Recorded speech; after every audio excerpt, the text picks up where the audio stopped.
Ladies and gentlemen, welcome to the Aloha Press Show. My name is JC. I'm going to be your host tonight. And guess what? We've got the 150th Open Championship at St. Andrews this week. But before we get any further, I'd like to take this chance to apologize to absolutely nobody. now, 150th Open Championship would not be a championship without Tiger Woods. This man has won it here before. It's going to be hard and fast, and it is rumored that tee shots are having up to 70 to 80 yards of run out. This particular golf course I've never been to, but I can only imagine as it's being described by the players who have played several practice rounds. The greens itself are rock hard. The fairways are faster and harder than the greens themselves. Now, when you look at the Open Championship, you recognize that it is something we don't get to view very often. And the Scottish Open last week was a great test of that and a great reminder that when you get hard, fast conditions, you get a little wind in the forecast and you get near the ocean, all of a sudden golf is just a little bit harder. And at the old course, as one of those, as this tournament has been around for an incredibly long time, it's one of those events that, at this particular venue, we don't know how many more times it's going to be able to be hosted here just based on the sheer size of it. The Open Championship this week is being taken over essentially by 5 different properties. It's got 4 different golf courses. Some of the tee boxes are out of bounds.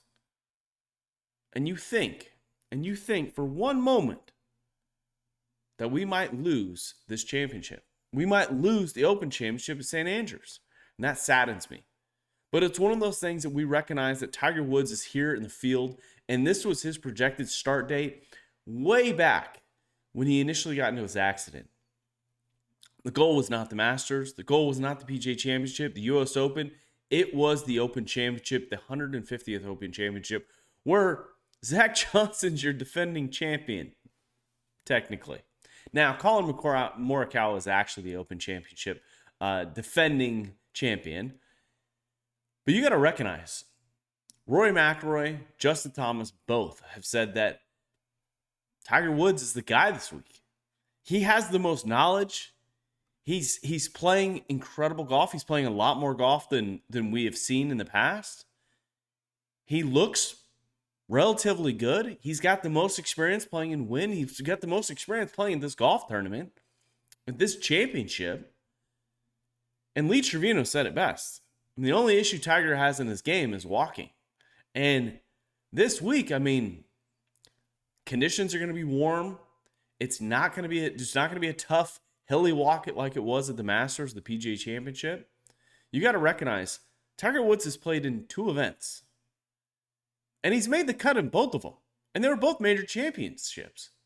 So you got to look at Tiger Woods and realize that maybe, just maybe, he might have a chance this week.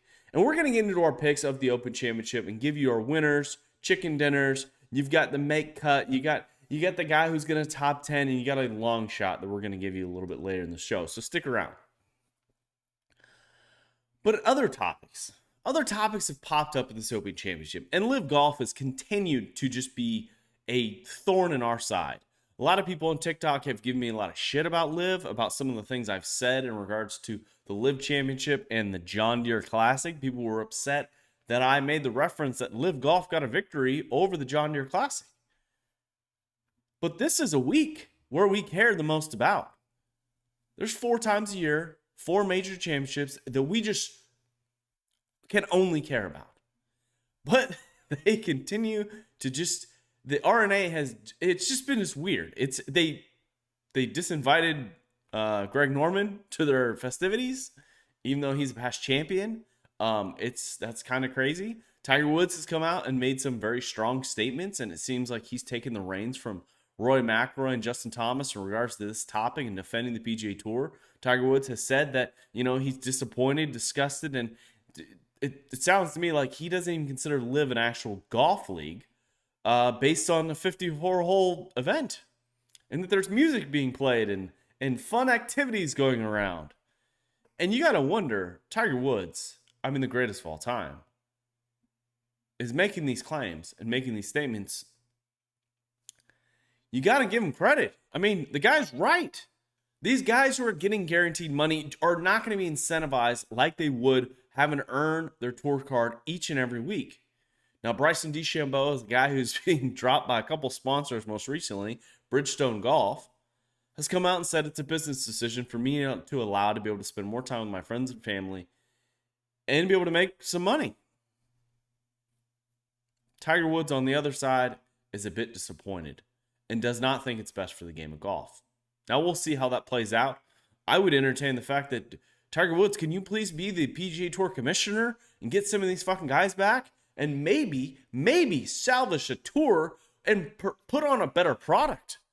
Because everything that Tiger Woods talked about in regards to 72-hole events, playing really difficult, challenging tests at great golf courses, well, that's not currently happening.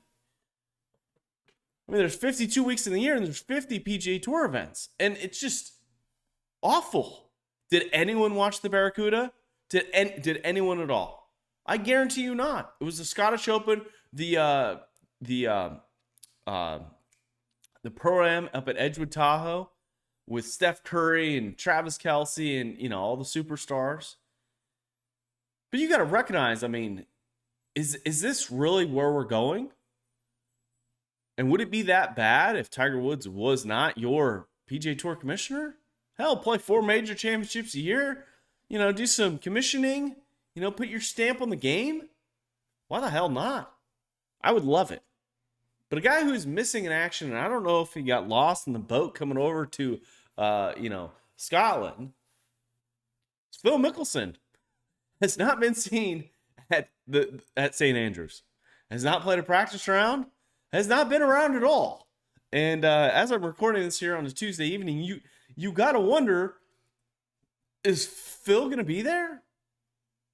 Is Phil going to even be playing? I know he's got a tee time on Thursday. I can't remember who he's playing with, but it's a bit funny. As he starts off on Thursday morning at 7:30 a.m., he's going to be playing with Lucas Herbert and Kurt Kitayama,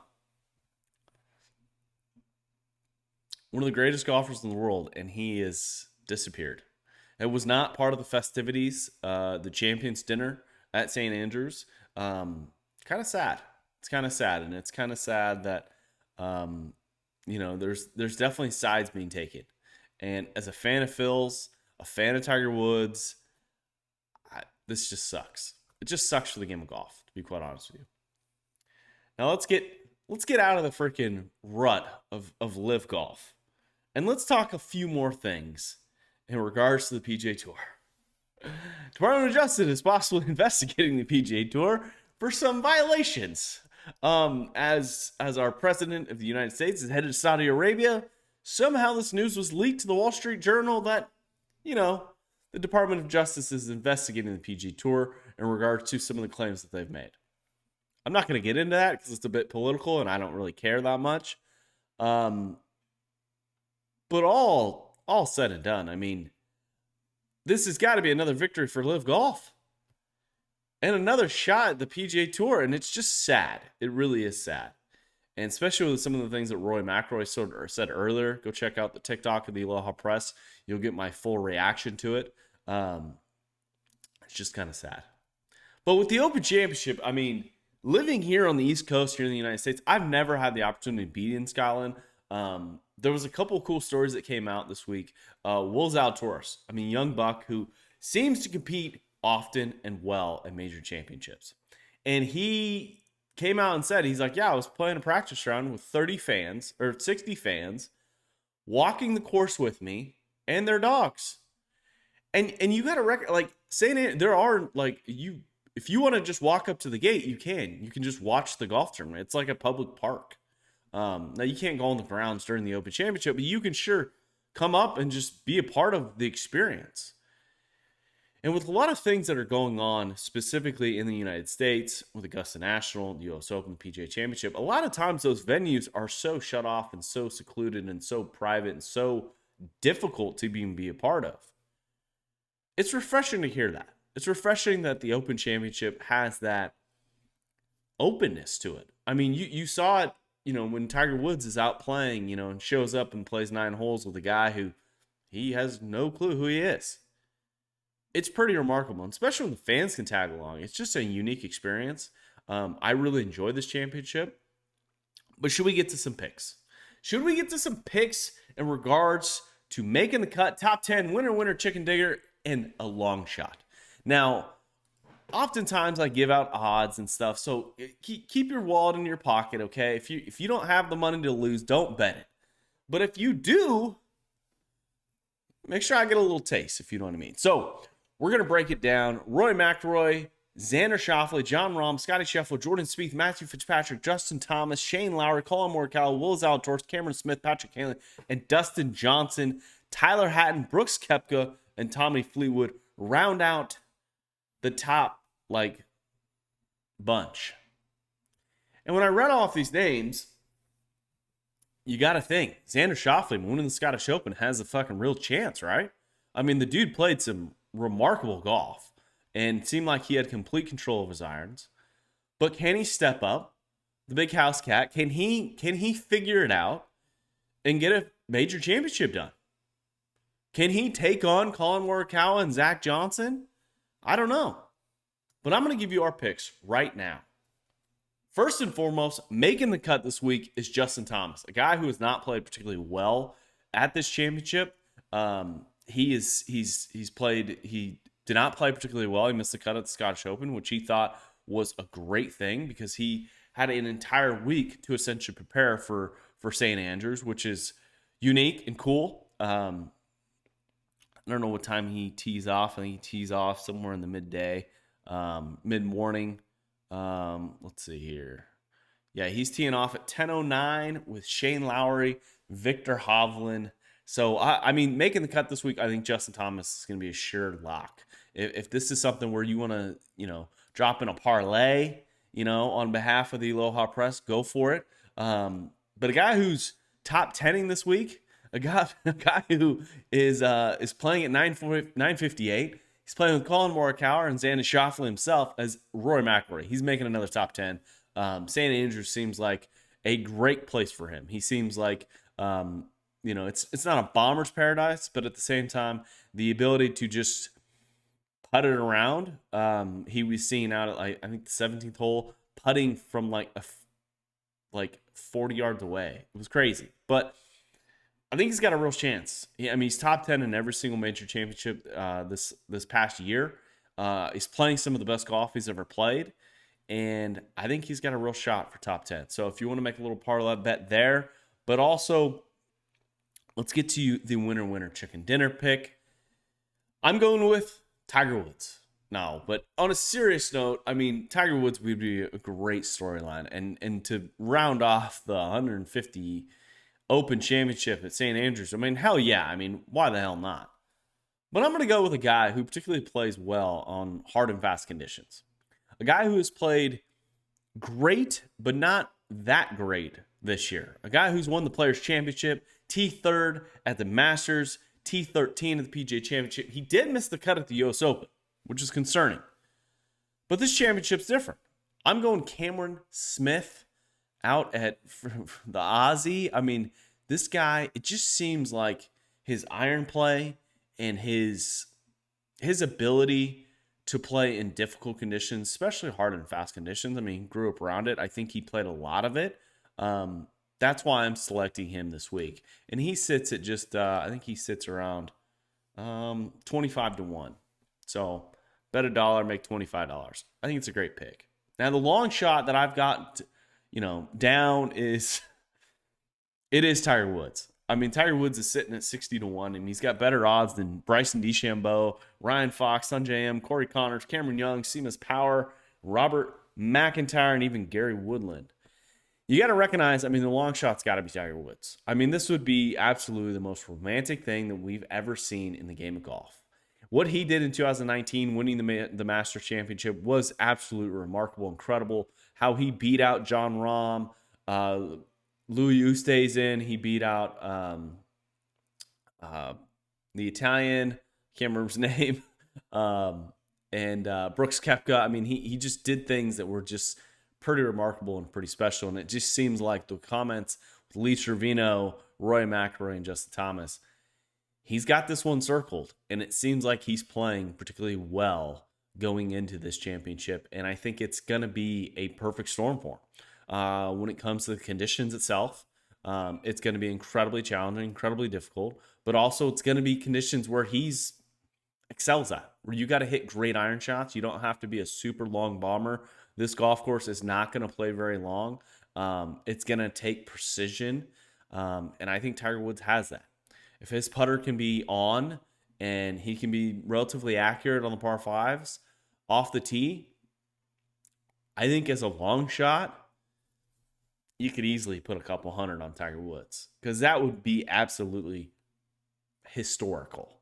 Now, as we round up the preview show of the 150th Open Championship, real quick before we cut off here, the Aloha Press Classic is September 24th and 25th.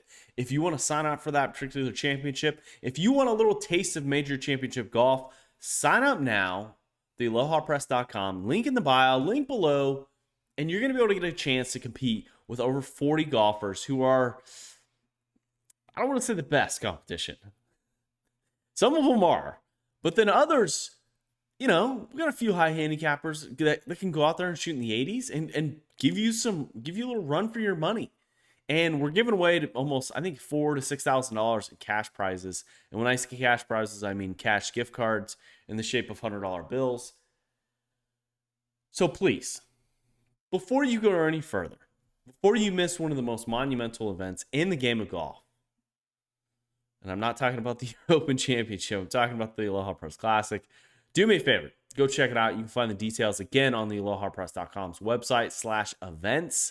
Just go to the main page and you'll be able to click the little red events button. You can get some more details about it and some of the festivities that we're going to be hosting. So enjoy the Open Championship. If you're not already a follower here at the Aloha Press, please go do so on TikTok, Instagram, Twitter, and wherever else you follow us. I don't actually particularly know. But with that being said, guys, greatly appreciate it. And as always, hit bombs, attack pins, and Aloha Press.